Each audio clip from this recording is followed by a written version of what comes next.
m'appelle Frédéric Chicoire, je suis sophrologue à la sophrologie par Fred. Je suis installé dans le Finistère depuis maintenant bientôt 2 ans. Je consulte moi plus vers Saint-Paul-de-Léon, Morlaix, Landivisiau, l'Esnevin, c'est plutôt ce secteur-là. Mais je me déplace sur tout le Finistère Nord.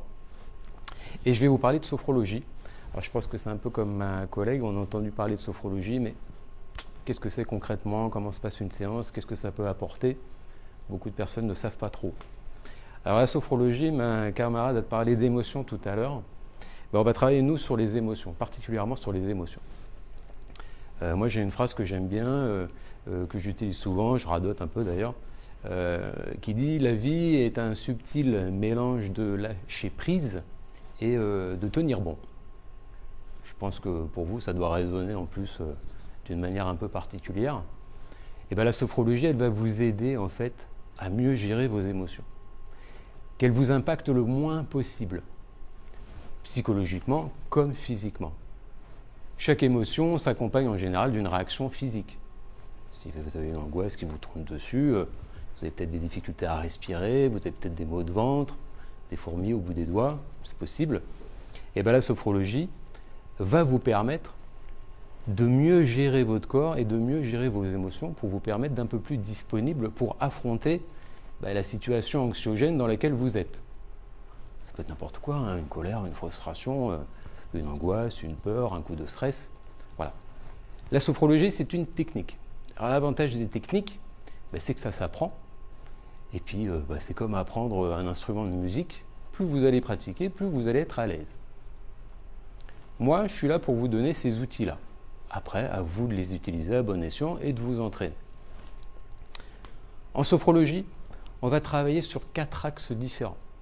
On va d'abord travailler sur l'écoute sensorielle, sur l'écoute de vos ressentis. Comme vous disait Bénédicte tout à l'heure, on forme un tout. On oublie souvent qu'on a un corps, on s'en rappelle quand on a mal, souvent. On se dit, ah bah oui tiens, j'ai une zone douloureuse, ça se rappelle à moi, c'est pas très agréable. Et souvent, on a tendance à se focaliser d'ailleurs sur ces zones douloureuses-là. Et on a l'impression, on a la sensation d'amplifier les sensations d'inconfort. Donc le but du jeu, la première partie du travail, ça va être de se mettre à l'écoute de tous les messages qui nous sont renvoyés par notre corps en permanence. Qu'est-ce qu'il nous dit? Est-ce que ça se passe plutôt bien, c'est plutôt des sensations agréables, ou à l'inverse, est-ce qu'il y a des petites tensions quelque part, des petites tensions nerveuses qui se transforment en tensions musculaires? Est-ce que j'ai des nœuds dans le ventre? Est-ce que j'ai un peu trop de cogitation? Est-ce que j'ai de la tension au niveau des épaules? Voilà. La première partie du travail, ça va être ça. Savoir écouter ce que votre corps a à vous dire. Et ensuite, ça va être de réagir et de rentrer en action pour essayer de contrer un petit peu toutes ces sensations d'inconfort. Alors, on va travailler d'abord sur la respiration. La respiration, c'est quelque chose de vital. Donc on va beaucoup travailler sur des techniques de respiration pour vous apprendre à maîtriser au mieux votre respiration, pour la rendre optimale, optimum pour être dans un corps qui lui aussi devient optimal. Vous pouvez faire un test, hein. Là maintenant par exemple, pourquoi pas mettre une main sur votre ventre, respirer le plus calmement possible et voyez ce qui se passe. Est-ce que votre ventre est souple? Est-ce qu'il soulève quand vous inspirez? Ou est-ce qu'il est un peu dur?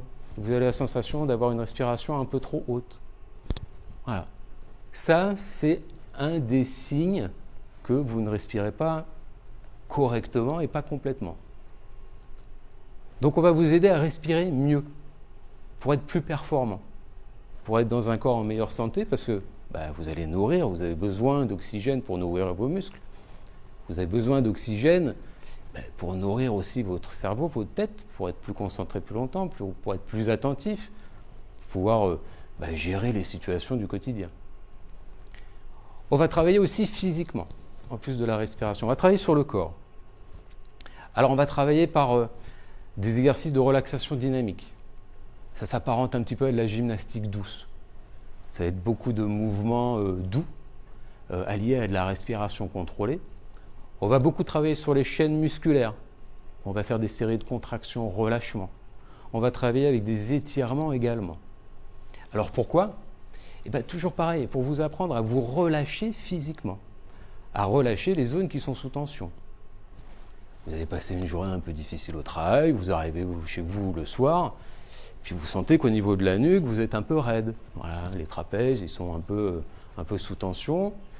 Ce n'est pas forcément une fatigue physique, mais c'est plus une fatigue nerveuse.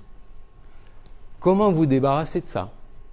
Eh bien, on va vous apprendre à vous en débarrasser, à relâcher votre corps, à descendre vos épaules pour être un peu plus lâche, apprendre à rassouplir le ventre aussi également, pour vous permettre d'avoir le ventre moins dur. On va travailler cette partie physique-là aussi. Et ensuite, on va travailler mentalement.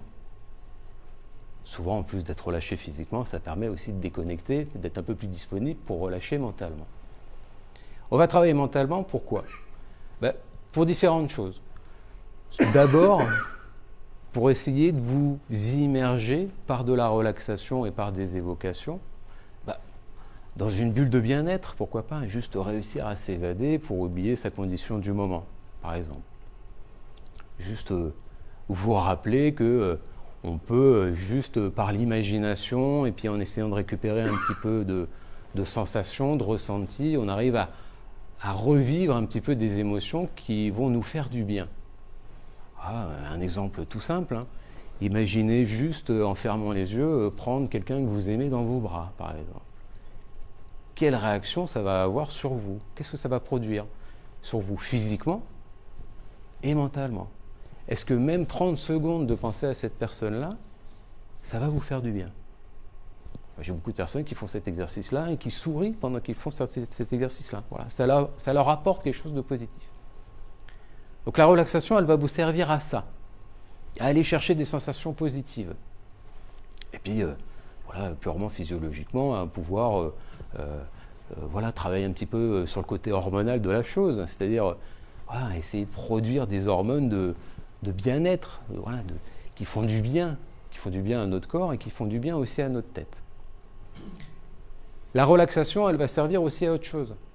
Elle va aussi vous permettre d'essayer d'avoir un regard objectif aussi sur vous. Souvent, quand on est pris dans une spirale un peu négative, tout s'enchaîne, on se dénigre un peu, on voit l'autre un petit peu différemment. Ça peut être en effet source de tension ou de difficultés dans un couple notamment. Il peut y avoir en effet des petites incompréhensions, tout à fait possible. Les relaxations et les évocations, elles peuvent aussi vous aider à retrouver un regard objectif sur vous-même. On a souvent tendance à se sous-estimer, à se dévaloriser.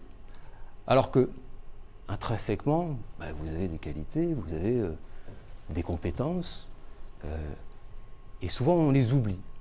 Ou on fait comme si on les oubliait.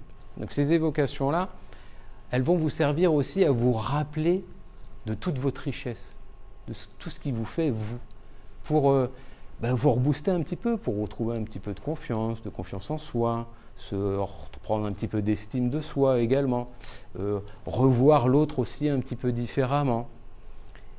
Et toutes ces choses-là mis bout à bout, ça doit vous permettre de mieux gérer votre quotidien, de mieux gérer vos émotions, de faire en sorte qu'une situation qui pourrait dégénérer ne dégénère plus.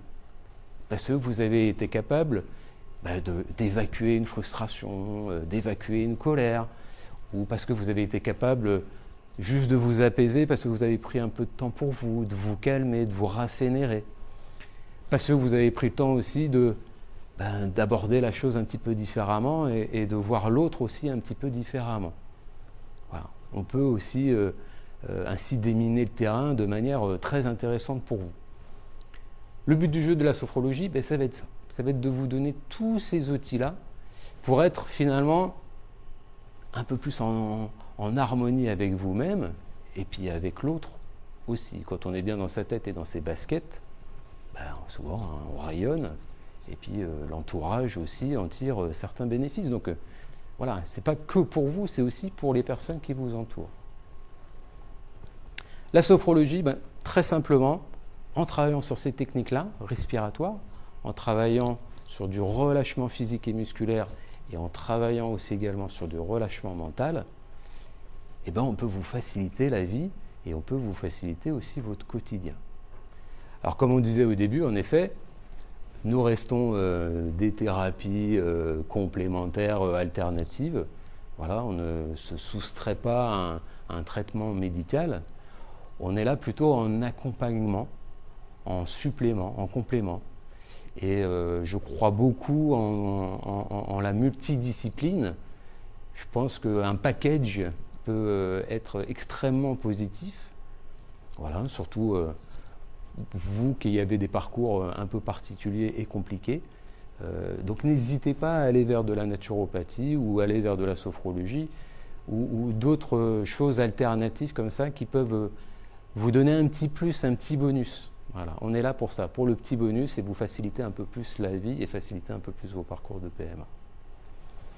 Comme Bénédicte, si vous avez des questions, je suis à votre disposition pour toutes les éventuelles questions pratiques. Pareil, n'hésitez pas à venir me voir pour en parler. Voilà, j'espère que vous en savez un petit peu plus sur la sophrologie et que ça vous donne envie au moins d'essayer une fois. Et puis après, on ne sait jamais, des fois on y prend goût et puis on revient. Et puis vous allez voir, ça fait du bien.